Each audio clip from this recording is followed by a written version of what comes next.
atong kinabuhi kalibutan. Kaduha ang mga pisikal diri sa kalibutan sa atong ginikanan.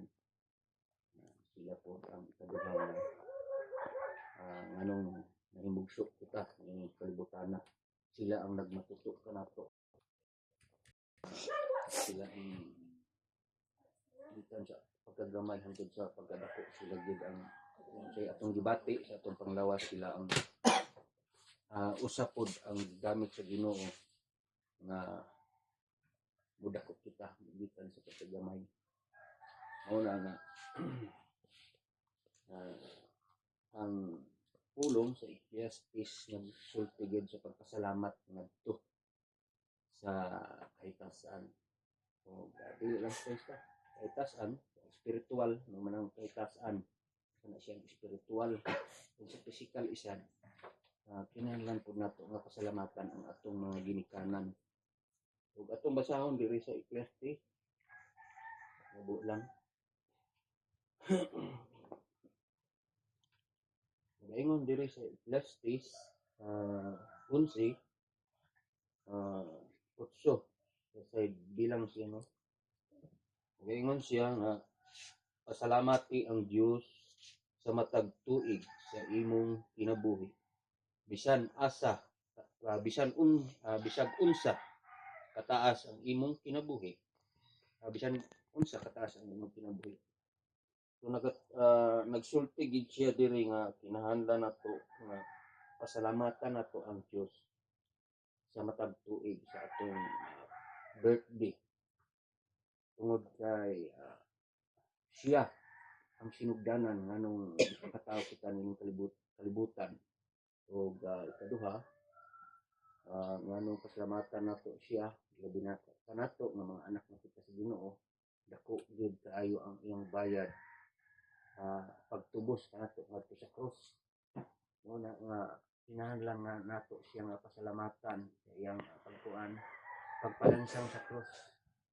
Nganong luwas kita tungod kay bisag unsaon nato sa atong kinabuhi sa pagpaningkamot, dili gid nato maluwas ang atong kaugalingon kundi siya mismo nagpakatao dinhi sa kalibutan pagpalansang sa krus aron nga mahimo kita niya mga anak. Mahimo kita mga anak na naggawat kanya ngadto sa krus. Muna nga ato siyang pasalamatan.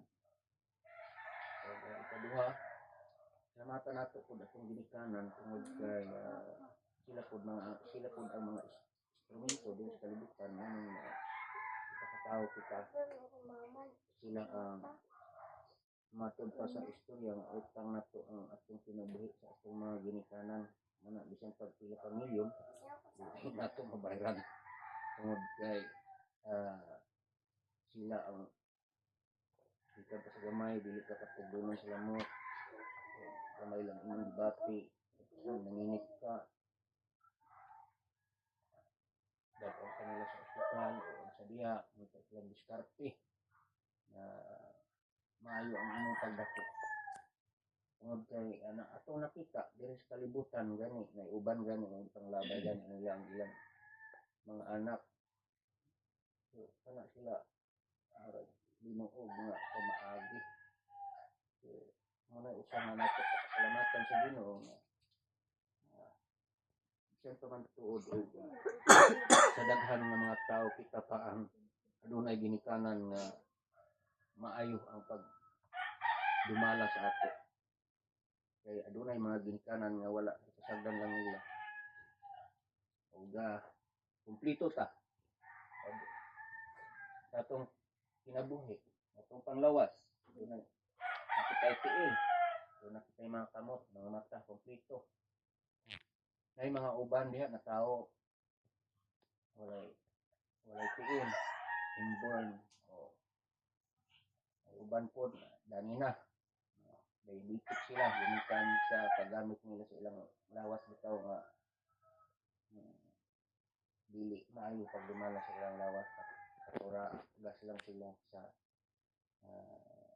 kakuan sa ilang kinahanglan lami matod pa bisan og sobrang nastamis, bawalan na sila sa doktor, mo na nga nakaputol ang ilang tiil. So kanang uban mga imbon bisan pa man uban gani gyapon sa ginoo gipakatawo sila sa libutan. Amo na nga dili ang gani libro ni Lestis nga nalan kita na magpasalamat nagdiskuta sa mga inisanan. Mo na pinaka-importante sa akong kinabuhi. Dili lang sa kawadon o sa naa, kadagaya, o walay nahimo, kinahanglan nato, mapasalamatan natong kanang wala tay ka birthday, di naman kinahanglan mangutang pa tayo, igasto sa itong igasto ro ipakaon lugar.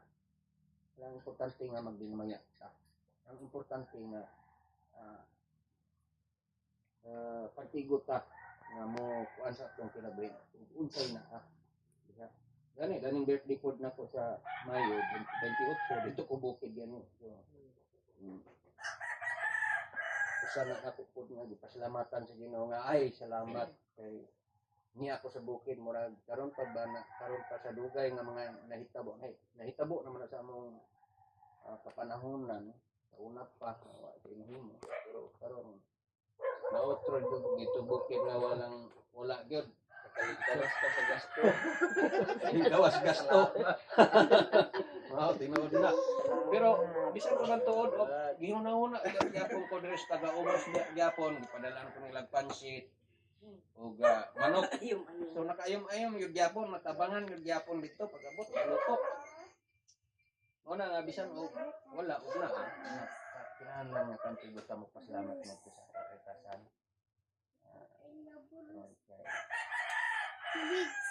Matanay ibalik isip nga atong gitahod ang karetasan. Ano nga pakataw ta kinahanglan nga magpasalamat. Bayot sa atong kinabuhi. Kinahanglan magpasalamat sa atong kinabuhi. So lang salamat sa mga pulong sa kamputa. Lord, nagpasalamat kami ng kabultagon. Kapilan ng edad? Report. Salamat Lord nga lugwayan pa rin mo among kinabuhi. Sa pamantod, adunay mga pagsulay. Kaya diha nimo gibansay-bansay ang kinabuhi. Dili kami malig-on sa among kinabuhi Lord. Walay mga pagsulay. Salamat sa mga pagsulay. Mga panalangin ang nabot sa kinabuhi, Lord. Labi yung pamilya ni John, salamat sa iyang pagbuti karon sa 44, sabay sa iyang pamilya. Ikaw magpanalangin sa ilang kinabuhi. Hindi lang sa physical, kung sa spiritual ng isang Lord, sabay sa ilang